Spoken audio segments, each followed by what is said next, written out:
사무엘의 고백이 나옵니다.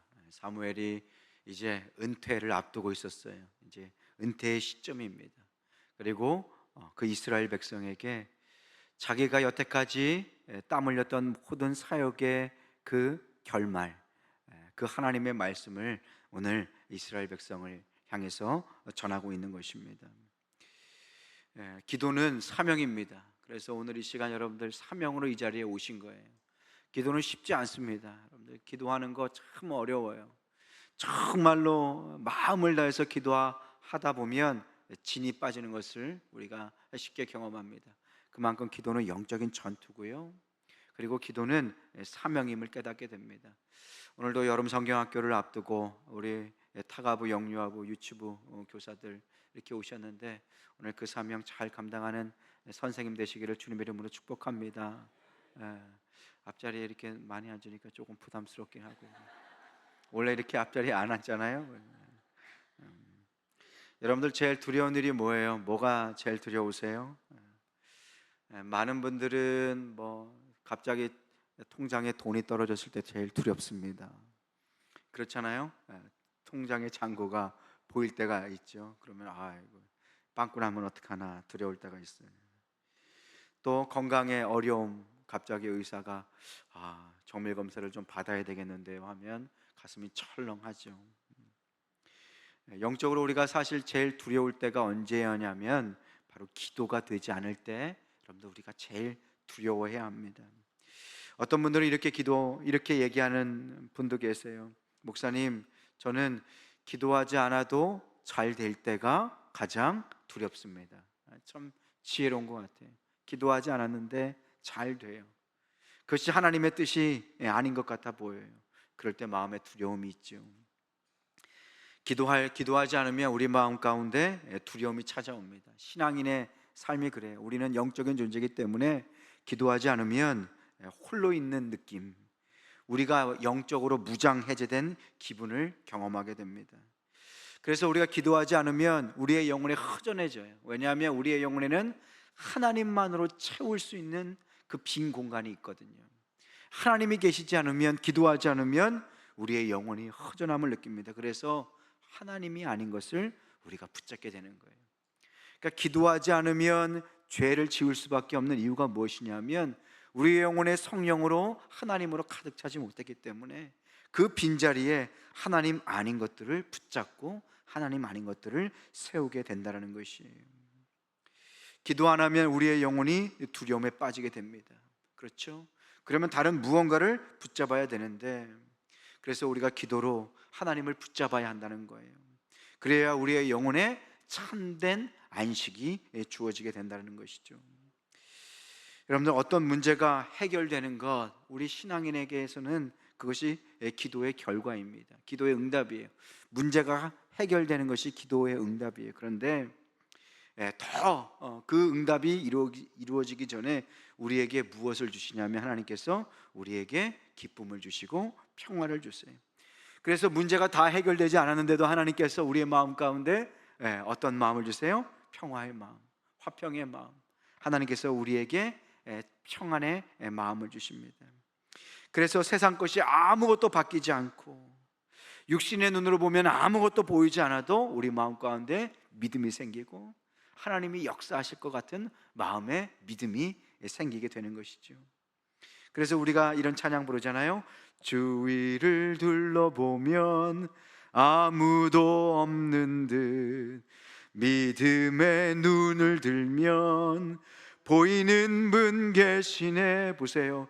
주위를 둘러보면, 육신의 눈으로 보면 아무도 없어요.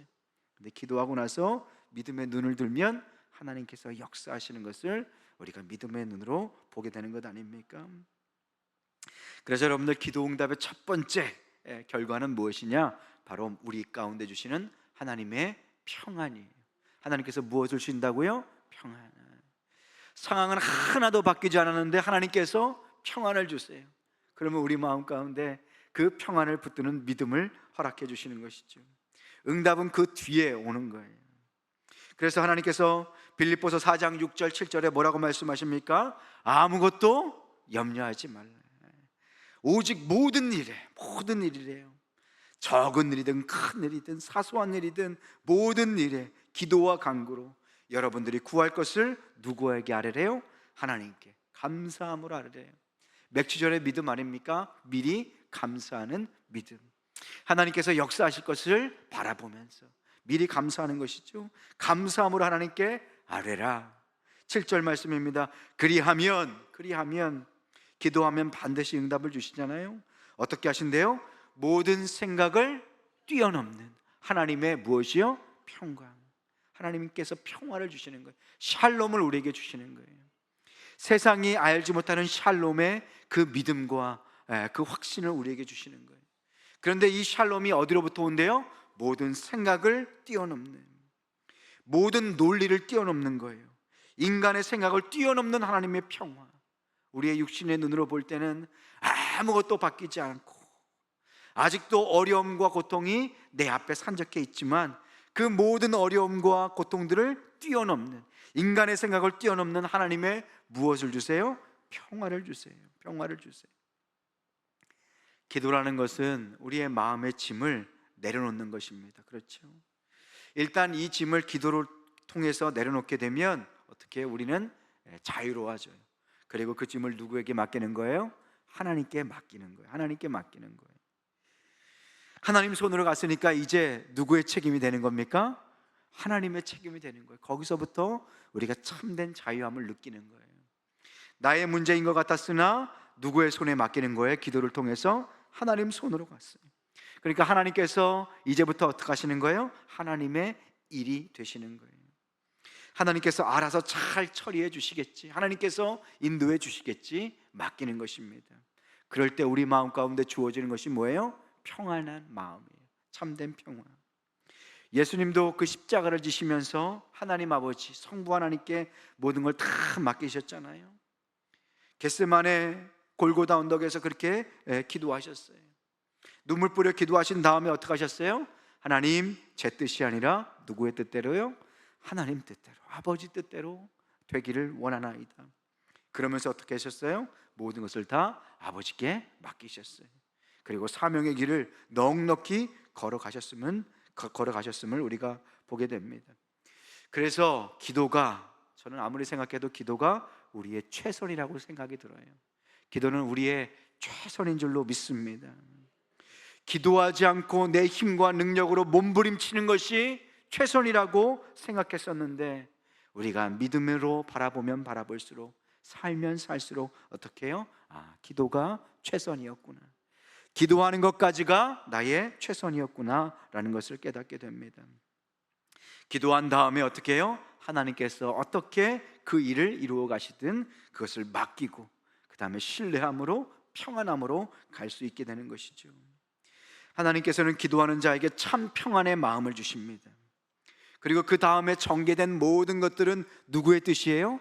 하나님 아버지의 뜻이 되는 거예요. 십자가일지라도 그것이 하나님의 뜻이 되니까 어떻게 해요? 넉넉하게 평안함으로 걸어가셨던 것을 보게 됩니다. 우리의 삶도 마찬가지입니다. 기도하고 난 뒤에 우리의 삶, 주님께서 그 걸음걸음을 인도하여 주시고 후회 없으신 그 하나님께서 완벽한 길로 우리를 인도하여 주실 줄로 믿습니다. 그것이 기도자의 믿음이고 기도자의 확신인 것이에요. 기도한 다음에 그 모든 기도 제목은 누구의 것이 됩니까? 하나님의 손에 붙들리는 것이 되는 거예요. 그래서 우리가 오늘 방금 부른 찬양처럼 하나님의 부르심에는 뭐가 없어요? 후회하심이 없네. 내가 이 자리에 선 것도 누구의 부르심입니까? 하나님의 부르심이에요. 여러분들 다 하나님께서 불러주신 줄로 믿습니다. 기도의 사명자예요. 이 기도를 통해서 하나님의 역사를 이루어 가시는 줄로 믿습니다. 여러분, 성경학교 다음 세대를 위해서도 우리가 기도해야 되고요, 나라와 민족을 위해서 기도해야 될 줄로 믿습니다. 영적으로 날로 어두워져가는 이 대한민국 땅을 위해서 기도하시고 저 북녘 땅을 위해서 우리가 평생 기도해야 될 줄로 믿습니다. 선교 사명을 위해서. 왜요? 기도 외에는 다른 것으로는 이런 유가 나타날 수 없기 때문에 하나님께서 우리를 기도의 사명자로 부르신 줄로 믿습니다. 첫 번째 말씀을 드렸죠. 기도하며 우리 마음 가운데 무엇을 주세요? 평강의 마음을 주세요. 평화의 마음을 주세요. 더 이상 두렵지 않는 믿음을 주세요. 그리고 하나님의 역사를 기다릴 수 있는, 잠잠히 기다릴 수 있는 믿음을 주세요. 그것이 평안의 마음이에요. 하나님 주시는 놀라운 선물이에요. 그렇게 평화를 경험하고 난 뒤에 그 다음에 우리가 무엇을 경험하게 됩니까? 기도하고 나서 나의 중심, 나의 믿음이 굳건하게 세워지는 것을 경험하게 됩니다. 기도는 이렇게 중심이 잡혀져서 하나님의 시선으로 세상을 바라보게 해주는 거예요. 내 눈으로 볼 때는 문제가 복잡해요. 해결할 수 있는 길이 보이지 않아요. 내가 이렇게 생각하고 저렇게 생각하면 끝이 없어요. 답이 없어요. 해결책이 없어요. 실마리가 보이지 않아요. 그런데 하나님의 눈으로 보면 어때요? 답이 선명해져요. 분명해져요. 실타리처럼 막 엉킨 문제도 주님의 눈으로, 주님의 시선으로 높은 곳을 향해 올라가서 아래에 있는 것을 이렇게 바라보면 어떻게 해요? 야, 내가 그거 가지고 이렇게 힘들어 했었나? 그거 가지고 내가 이렇게 어려워했었나? 뭐예요? 중심이 잡히는 거예요. 하나님께서 믿음을 주시고 평강의 마음을 주시니 우리의 마음의 중심이 잡혀지게 되는 거예요. 그리고 누구의 눈으로? 하나님의 눈으로, 하나님의 시선으로 세상과 우리의 문제를 바라보게 되는 것입니다. 때때로 우리의 삶에 위기가 있을 때요, 위기 자체가 문제가 아니라 우리가 그 위기 때문에 우리의 마음이 흔들리고 삶이 흔들리고 중심을 잃는 것이 문제예요. 문제 자체는 사실 아무것도 아니에요. 그런데 이 문제에 눌려서 기도하지 않고 믿음을 잃어버리고 평강을 잃어버릴 때 우리의 믿음의 중심, 삶의 중심, 하나님의 시선을 우리가 잃어버리게, 상실하게 된다는 것입니다. 그래서 기도할 때 하나님께서 우리에게 무엇을 주세요? 믿음을 주시고 우리의 중심을 붙잡아 주시는 것이에요. 사무엘상 13장 말씀을 보면요, 사울이 등장해요. 사울이 블레셋과 전투를 치릅니다. 블레셋은 철기 문화예요. 이스라엘 백성은 청동기 문화를 아직 가지고 있었어요. 그러니까 전쟁에 게임이 안 돼요. 게임이 안 돼요. 하나님이 살려주셨기 때문에 그나마 사울이 왕노릇을 할 수 있었어요. 그런데 늘 대담하고 늘 믿음으로 싸웠던 사울이 이 블레셋과의 전쟁을 앞두고 나서 하나님의 선지자 사무엘이 오지 않는 거예요. 이스라엘 백성은 뭐 한 다음에 전쟁을 치러요? 기도한 다음에, 항상 기도한 다음에. 그런데 사무엘을 기다렸는데 안 와요. 다 하나님의 뜻이죠. 하나님의 뜻이에요. 믿음을 연단하시는 거예요. 네가 끝까지 나를 믿고 기다리느냐? 하나님께서 사울을 시험하시고 연단하시는 거예요. 사무엘은 안 와요. 백성의 군사의 숫자는 점점 줄어들어요. 불안하니까, 걱정되니까. 왜 사무엘이 안 올까? 뭐가 위기가 닥친 것은 아닐까? 계속 불안해하죠. 소문은 퍼지죠. 군사들은 점점 흩어져 가죠. 탈영을 하죠. 사울이 어때요? 마음에 평강을 잃어버려요. 마음에 두려움이 찾아와요. 그러니 무엇을 잃어버려요? 믿음의 시선을 잃어버리고 마음의 중심이 흔들려요. 그래서 이렇게 불안하고 초조하니까 사울이 결국 무슨 죄를 지어요? 사무엘이 올 때까지 기다리고 하나님의 제사는 함부로 왕이라고 해서 자기 마음대로 드릴 수 있는 것이 아니잖아요. 그런데 사무엘이 오지도 않았는데 하나님이 정하신 방법이 아니라 자기의 방식대로, 자기 뜻대로 뭘 하는 거예요? 하나님 앞에 제사를 드리는 거예요. 제사를 드리는 그 순간 딱 누가 와요? 사무엘이 오는 거예요. 기가 막힌 거예요. 기가 막힌 거예요. 제사를 드리는 그 순간에 사무엘이 온 거예요. 잠시 기다렸으면 되는데. 이것이 기도의 원리, 영적의 원리와 똑같습니다. 우리가 조금만 더 기도했으면 되는데, 조금만 믿음으로 버티고 기도하며 하나님의 때를 기다렸으면 되는데, 내 힘과 지혜를 사용할 때 하나님의 역사가 아니라 내 역사, 사단의 역사가 펼쳐지는 것을 보게 되는 것입니다. 여러분들 뭐예요? 사울이 환경의 지배를 당했을 때, 기도하며 믿음으로 자기 믿음의 중심을 지키지 못했을 때 어떻게 하는 거예요? 사단에게 밀가부르듯 그렇게 넘어지고 쓰러지는 것을 보게 됩니다. 사울은 존재자이신 하나님을 놓쳤을 때 존재물, 세상의 것을 붙잡는 것을 보게 됩니다. 하나님을 붙잡지 않으면 세상에 썩어질 것을 붙잡을 수밖에 없는 것이 우리의 연약함이에요. 우리의 한계라는 것이에요. 사랑하는 성도 여러분, 오늘 이 시간 기도를 통하여 하나님을 굳게 붙잡는 여러분 되시기를 주님의 이름으로 축복합니다. 하나님을 붙잡았으면 좋겠어요. 사역도 마찬가지입니다.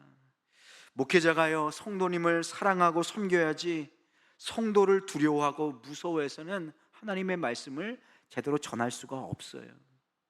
오늘 때때로 하나님의 말씀을 막 선포하고, 때때로는 하나님께서 우리의 잘못을 밝히 보여주시는 말씀이 있잖아요. 어떨 때는 하나님의 마음으로, 안타까워하는 마음으로 막 설교를 할 때 상처받고 기분 나빠하는 사람이 있을까요? 없을까요? 여러분들은 안 그래서 모르죠. 그런 사람들이 있어요. 목사님, 나한테 뭐가 단단히 서운한 것 같다. 자기 자신을 되게 높게 생각하시는 것 같아요. 내가 설교할 때 그분만 생각하고 하는 것으로. 그렇지 않죠. 하나님께서 주시는 마음으로, 때로는 안타까워서 막 말씀을 전해요. 그러다가 눈 한번 잘못 맞추면은 또 상처받을 수 있는 거예요. 그래서 눈을 마주쳐야 되나 피해야 되나. 여기 부목사님들도 있지만 때로는 성도가 두려워질 때가 있을까요? 없을까요? 있어요. 성도가 두려워질 때가 있어요. 사울처럼 사람이 두려워질 때가 있어요. 그럴 때 목회자는 더욱 기도하고 하나님만을 붙들어야 하고, 또 성도들은 목회자를 위해서 기도해야 될 줄로 믿습니다.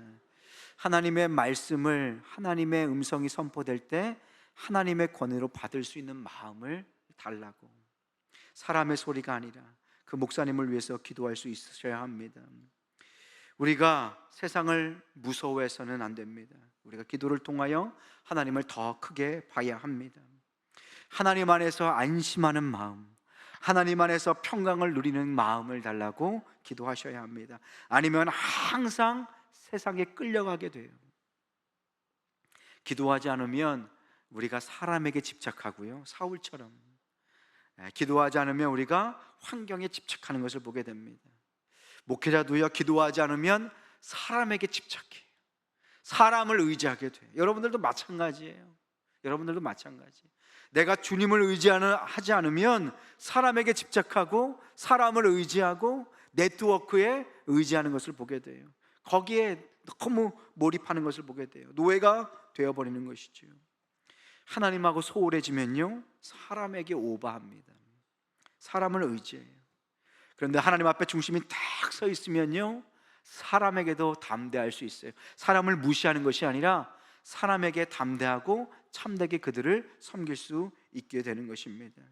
사랑하는 성도 여러분, 오늘 기도를 통하여 하나님과 온전하게 연결되며 여러분들의 믿음의 중심이 확실하게 서게 되시기를 주님의 이름으로 축복합니다.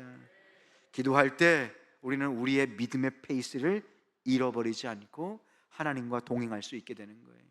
기도할 때 우리가 믿음의 손을 굳게 붙잡으면 우리가 주님의 손을 붙잡고 믿음의 걸음, 우리 주님과 함께 페이스를 맞춰서 뛰어갈 수 있게 되는 거예요. 주변 사람들이 얼마나 많이 뛰어가든 빨리 뛰어가든 상관없이 우리의 믿음의 페이스대로 주님의 손 붙잡고 믿음의 걸음을 걸을 수 있게 된다는 것입니다. 우리가 기도를 하면 강력한 영적인 보호막이 우리를 둘러 진치게 될 줄로 믿습니다. 하나님이 우리와 함께 하는데 무엇을 두려워할 필요가 있겠습니까? 세상이 알 수도 세상에 줄 수도 없는 평안을 기도 가운데 누리게 되는 것이죠. 왜요? 기도는 누구의 이름으로 하는 거예요? 예수 그리스도의 이름으로 하는 거예요. 예수님은 누구세요? 우리를 위하여 생명의 값을 치르신 분이에요. 그러니 기도하는 그 자녀들을 위하여 더 귀한 것으로 베풀어 주실 줄로 믿습니다. 오늘 본문 속으로 잠시 들어가 보면 오늘 사무엘 12장 말씀이 사무엘의 은퇴 설교입니다. 그런데 내용, 배경이 무엇이냐면 이스라엘 백성이 왕을 구했어요. 그래서 사무엘이 묻는 거예요. 오늘 본문 말씀에 보면 내가 너희들을 위해서 잘못한 것이 무엇이냐, 내가 너희들에게 무슨 뇌물을 받은 적이 있냐, 막 따지는 거예요. 그러니 백성들은 뭐예요? 아니요, 그러지 않았다고 얘기하는 거예요. 그런데 사무엘이 그 다음 말을 붙입니다. 그럼에도 불구하고 너희는 왜 인간 왕을 구했냐라는 거예요. 왜 인간 왕을 구했냐? 이스라엘 백성들은 눈에 보이지 않는 하나님 말고 눈에 보이는 왕을 구했어요. 이게 인간의 한계예요. 눈에 보이는 것, 손에 잡히는 것을 먼저 찾는 거예요. 기도보다 나를 도와줄 누구, 기도보다 나에게 도움을 베풀 수 있는 힘 있는 사람을 먼저 찾는 자가 바로 이스라엘 백성이고 우리의 한계라는 것이죠. 그래서 오늘 사무엘이 따지는 거예요. 내가 잘못한 것이 없고 하나님이 실수한 것이 없는데 너희들은 어찌 인간 왕을 구했느냐. 그런데 그럼에도 불구하고 하나님께서는 이스라엘 백성에게 누구를 허락하세요? 인간 왕을 허락하세요. 그런데 여기서 경고의 말이 나와요. 경고의 말씀. 이렇게 인간이 타락한 후에 눈에 보이는 것에 집착해서 인간 왕을 구했어요. 근데 하나님께서 인간 왕을 주시되 다음부터 어떻게 해야 하는지를 경고해서 알려주시는 것을 보게 됩니다. 그것이 무엇이에요? 인간 왕을 세워줄지라도 그 인간 왕 앞에 절하고 그 왕을 따르는 것이 아니라 그 왕 위에 누가 있음을 기억하라는 거예요? 하나님께서 다스리고 계심을. 왕 중에 왕이 누구시라는 거예요? 하나님이 되신다라는 것을 알려주시는 거예요. 새로 세운 그 사울 왕과 하나님과의 관계를 먼저 깨닫게 하세요. 누가 진짜 왕인가? 여러분들 오늘 이 시간 기도할 때 누가 진짜 왕인가를 먼저 주님 앞에 고백하면서 기도하셔야 돼요. 나를 붙들고 있는 세상인가? 아니면 나를 붙들고 있는 세상의 권력인가? 돈인가? 세상의 원리가 나의 왕인가? 아니면 하나님이 나의 왕이신가? 오늘 사무엘이 하고 싶은 말은 무엇이냐? 정치 시스템이 아무리 변해도 하나님과 이스라엘 관계는 변함이 없다. 인간 왕이 세워질지라도 그 인간 왕을 다스리고 너에게 주는 분은 누구시다라는 거예요? 하나님이시다. 하나님이시다라는 거예요. 세상에 어떤 정치 시스템이 오고 왕이나 지배자가 바뀔지라도 이스라엘과 하나님과의 관계는 흔들리지 않는다. 진정한 왕과 백성의 관계라는 사실인 것이에요. 그래서 하나님께 순종하라라는 것입니다. 우리나라도 대통령이 새로 이렇게 세워졌어요. 여러분들 대통령을 위해서 기도해야 될 줄로 믿습니다. 이 중에는 미워하는 분들 계시고 좋아하는 분도 계실 텐데 그래도 하나님께서 허락해 주셨으니 우리 모두의 대통령으로 기도해야 될 줄로 믿습니다. 저는 다음 대통령 누가 되든지 똑같이 얘기할 거예요. 하나님께서 세워주시지 않으시면 왕이 대통령이 될 수가 없어요. 그래서 그를 위해서 기도해야 합니다.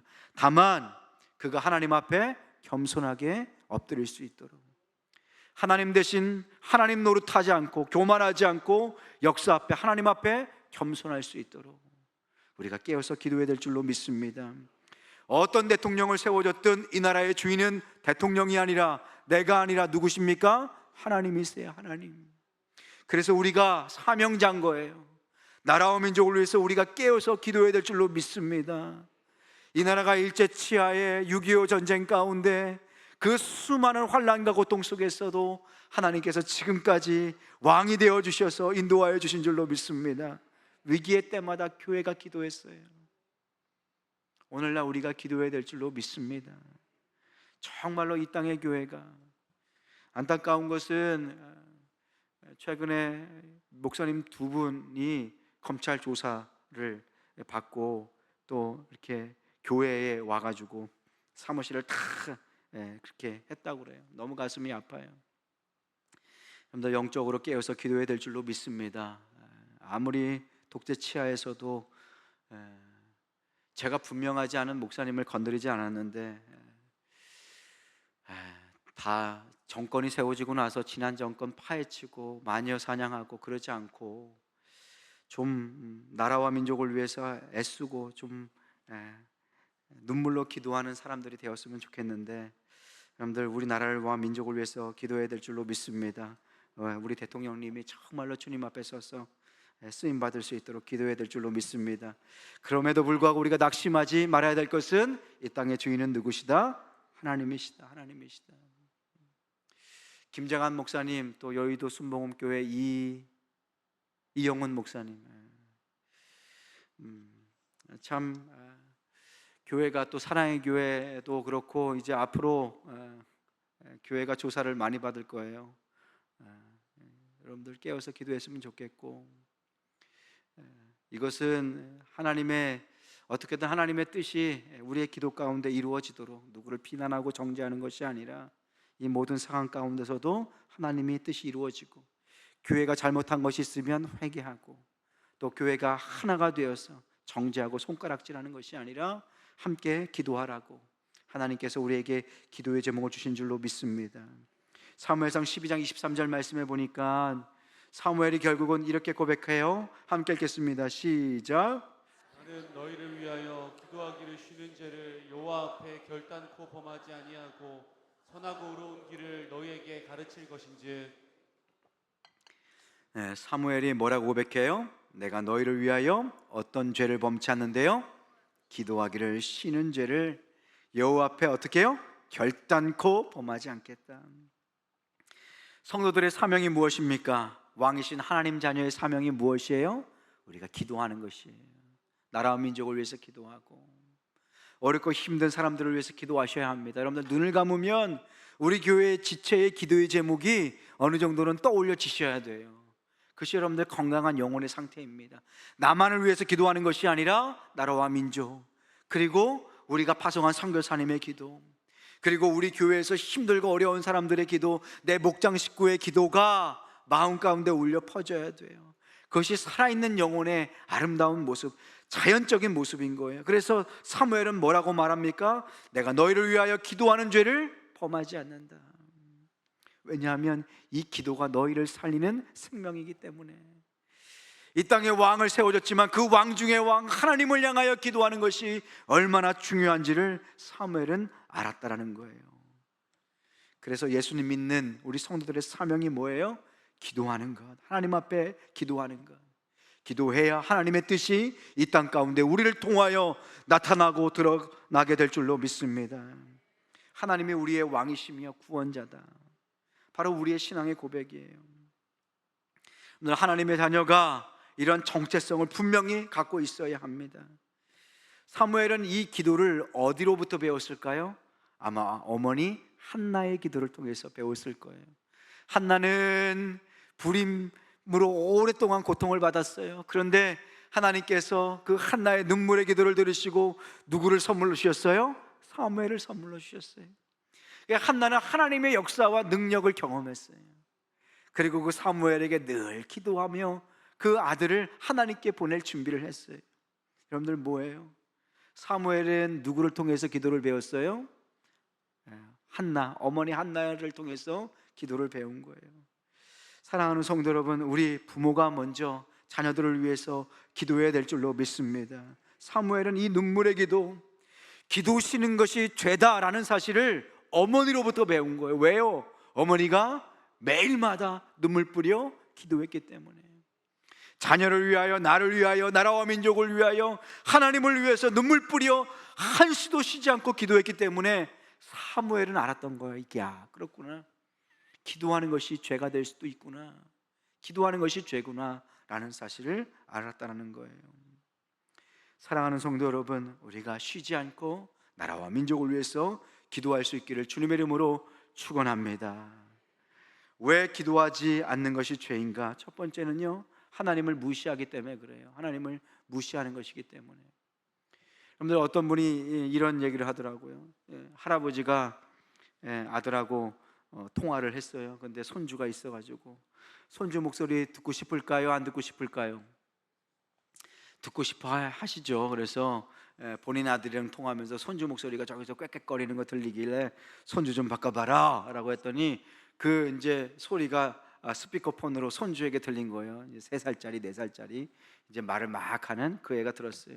그래서 손주가 이렇게 얘기하는 거예요. 손주 왈, 할아버지 어제 목소리하고 오늘 목소리하고 틀린 게 하나도 없어요.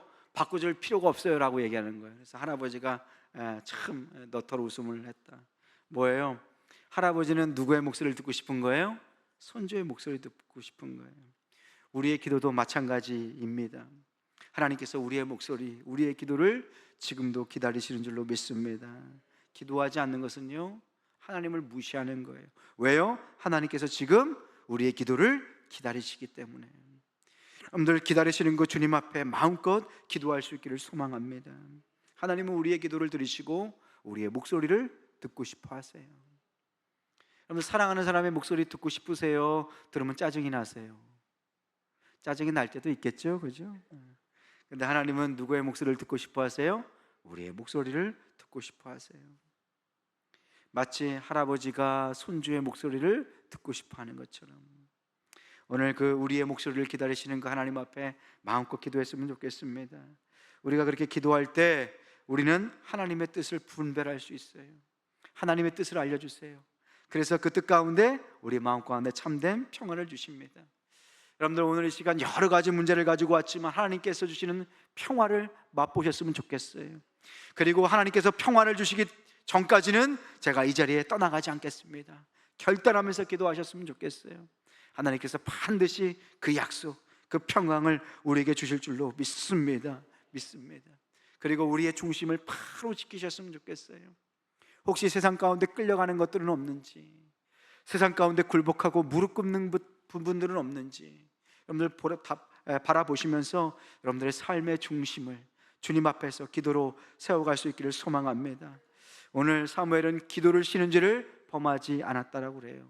우리 교사 여러분들, 우리 맡겨진 영혼들을 위해서 기도하는 교사가 되시길 소망합니다. 영혼의 문제는요, 우리가 할 수 있는 것이 아니에요.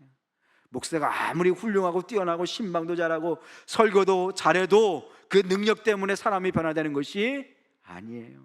누가 바꿔주셔야 돼요? 하나님께서 그 영혼을 터치해 주셔야 가능한 거예요. 교사의 사명도 마찬가지입니다.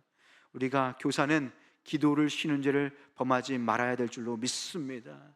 기도하셨으면 좋겠어요. 특별히 오늘 이 시간 나라와 민족을 위해서, 우리 선교사님을 위해서, 교회를 위하여, 목회자를 위하여 오늘 기도할 때 하나님께서 아름다운 열매를 주실 줄로 믿습니다. 오늘 찬양팀 나오시고요.